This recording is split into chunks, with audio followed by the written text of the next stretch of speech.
Hi, I'm Karinna Kittles-Karsten, and this is your Weekly Ask Karinna. Today's question comes from T. T, this is your question. What happens when you've been in a long-term relationship with someone that you feel is a mismatch? T, I think people find themselves in this kind of situation where they have been in a relationship for years and years, and for one reason or another, they actually feel that they've grown apart. They're not on the same page, that they're just really different people that don't go together well. You have to make some really core decisions in this kind of situation. One, do you really want to stay with this person, and why, if you really know it's a mismatch? And once you've made that decision, yes or no, there's no wrong answers, then what do you do in that place with someone who is a mismatch?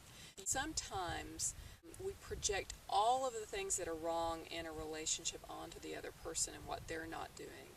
If we come back to ourselves and really go deeper into what is it that makes us tick, what is our match, our alignment, learning what is it that you love, who are you, and go for it.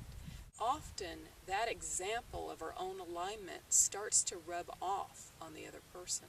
If you decide that you do not want to stay with someone that is mismatched, I would encourage you to have a conversation with your partner and discuss why it is that you don't feel you can continue in the relationship.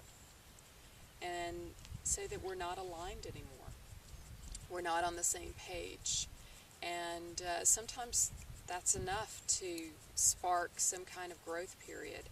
But I would never rely on that. If you decide to stay in a relationship that feels like a mismatch for various reasons, let go of needing to change that other person.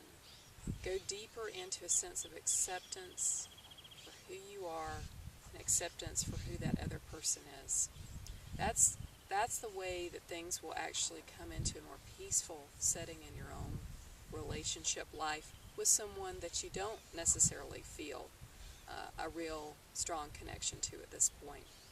And you will start to see little changes. It may not be to the level that you would like to see changes, but don't focus on changing someone else. That never works, and it creates animosity and arguments. It creates more friction and more of a challenge to be in a relationship.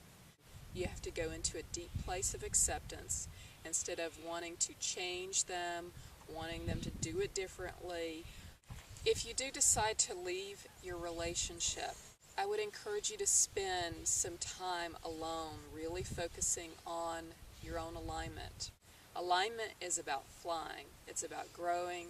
It's about reaching capacity. It's not about struggling. It's not about limping along. It's about soaring. And I encourage you to seek alignment in yourself. Be vigilant about seeking alignment in yourself and alignment with someone else in an emotional, a physical, a mental, and a spiritual capacity. This will clear the fog in your love life. I'm Karinna Kittles-Karsten for your Weekly Ask Karinna. Thank you so much for tuning in.